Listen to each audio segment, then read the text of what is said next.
Le Noël du petit berger de F. Tarlet. La nuit et le froid tombaient doucement sur la campagne endormie. Samuel était triste ce soir. Il n'osait pas rentrer chez lui, car un agneau s'était échappé de son troupeau. « Je vais me faire gronder » pensait le petit berger. Soudain, un homme arriva au bout du chemin. Un âne le suivait, un petit âne gris qui portait une femme sur son dos. Ils passèrent près de Samuel. « Pourquoi es-tu si triste ?» lui demanda l'homme. « J'ai perdu un tout petit agneau, » répondit Samuel.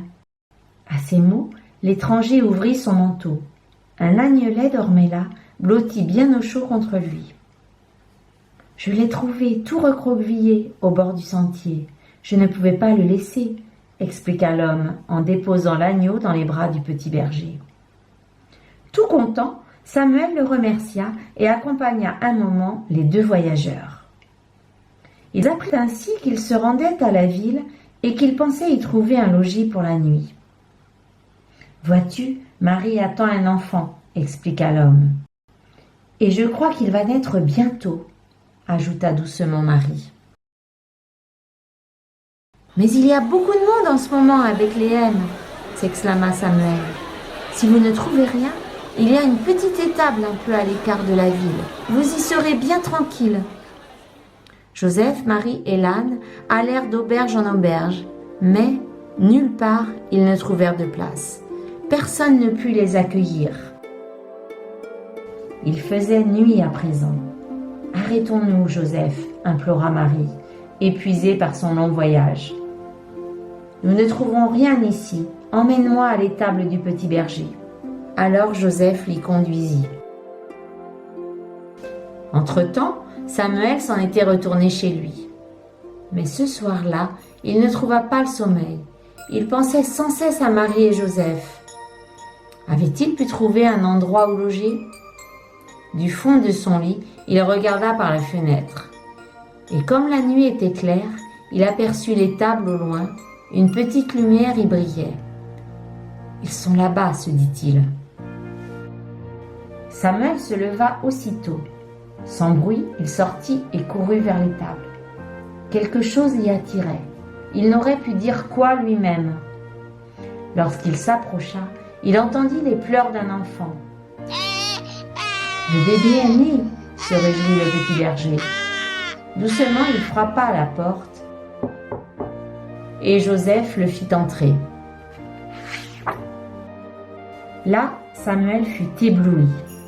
Une lumière venue d'on ne sait où éclairait Marie, qui portait son bébé tout contre elle. Leur petit âne et le vieux bœuf de l'étable se tenaient près d'eux pour les réchauffer. Samuel n'osait plus bouger. Il sentait que quelque chose d'important venait de se produire. « Approche-toi, » lui dit Joseph. « Voilà l'enfant Jésus. » Samuel contempla le nouveau-né. Alors le petit berger retira son écharpe de laine, celle qui ne le quittait jamais, et la tendit à Marie. « Prenez-la pour envelopper Jésus. » Puis il tira de sa poche son pipeau de bois, celui qui l'accompagnait partout, et dit à Joseph : « Et gardez ceci pour l'endormir la nuit. » Joseph et Marie se regardèrent attendris. Marie emmaillota son bébé dans la chaude écharpe. Aussitôt le petit Jésus ouvrit les yeux et sourit à Samuel. Mais soudain on entendit du bruit au dehors. Des mots, des chants, le bêlement des moutons, un chien qui aboyait. Samuel et Joseph sortirent de l'étable. De partout des paysans, des bergers, des enfants arrivaient dans la nuit. Ils avaient tous la mine réjouie.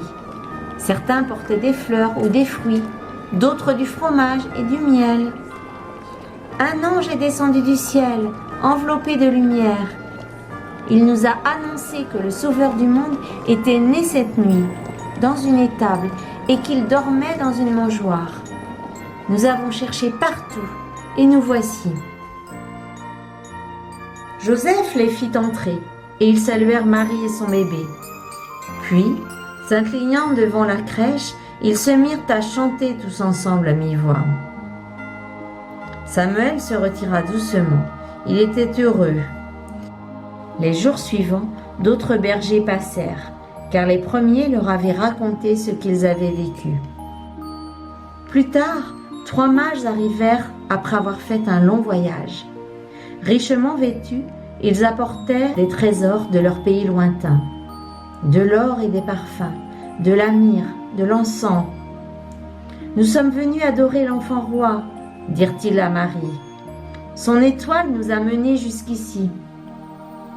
Lorsqu'ils avaient découvert cet astre dans le ciel, ils avaient compris qu'un nouveau roi était né.